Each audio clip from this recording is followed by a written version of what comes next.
धर्मराज दर्याप्पा संकनूरू, गट संसाधन केंद्र, जिल्हा अध्यक्ष, जिल्हा परिषद सोलापूरमध्ये तालुकास्तरीय काम करणारे पंचायत समिती स्तरावर गट संसाधन केंद्रामध्ये एकूण 21 कर्मचारी आहेत.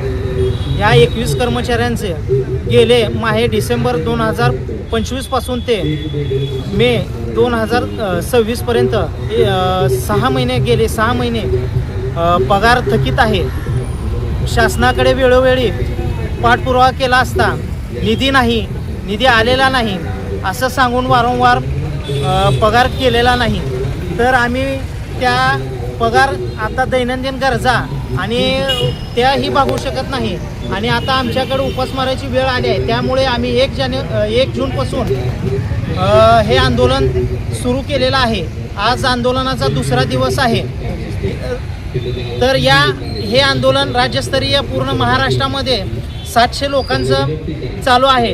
ह्या आंदोलनाची रूपरेषा अशी आहे की 1 जून ते 5 जूनपर्यंत जिल्हा परिषद च्या या ठिकाणी धरणे आंदोलन होणार आहे आणि दुसऱ्या टप्प्यामध्ये 8 जूनला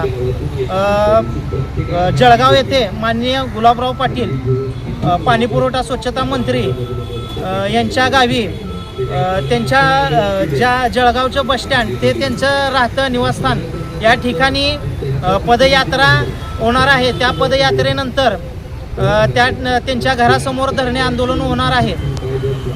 अशा पद्धतीने रूपरेषा आहे. जर इथून जरी नाही झालं पेमेंट 8 तारखेपर्यंत तर आम्ही सर्व परिवारासहित त्यांच्या जळगाव येथे आम्ही धरणे आंदोलन करणार आहे.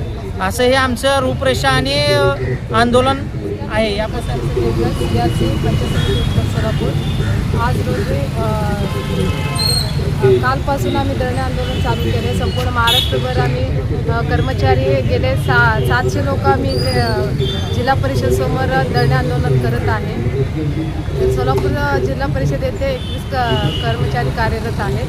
तर माझी एकच विनंती आमच्या संघटनेकडनं माननीय मंत्री महोदय गुलाबरावजी पाटील साहेब आणि माननीय मुख्यमंत्री फडणवीस साहेब यांना आमची एकच विनंती आहे, त्वरित आमचं थकीत मानधन आमच्या खात्यावर जमा करावे, जेणेकरून आमचं दैनंदिन कर्ज आम्ही कर्ज काढून हॉस्पिटल कर्ज, शाळेचं फी, आता सध्या तर जून महिना चालू झाला आहे, शाळेचं फी भरण्यासाठी लेकरांचे आम्ही पैसे भरण्यासाठी आमच्याकडे पैसे नसल्यामुळे सरकारकडे एकच विनंती आहे की लवकरात लवकर आमचं मानधन आमच्या खात्यावर जमा करावे.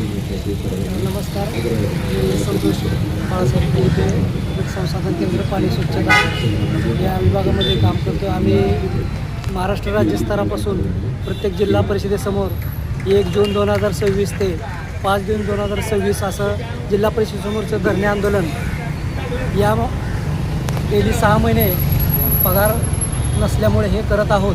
तरी आदरणीय पाणीपुरवठा स्वच्छता मंत्री गुलाबराव पाटील तसेच आमचे महाराष्ट्र राज्याचे लाडके मुख्यमंत्री आदरणीय देवेंद्र फडणवीस सर यांना विनंती की कंत्राटी कर्मचारी यांचं मानधन तात्काळ त्यांच्या खात्यावर जमा करण्यासाठी निधी उपलब्ध करून देण्यास विनंती.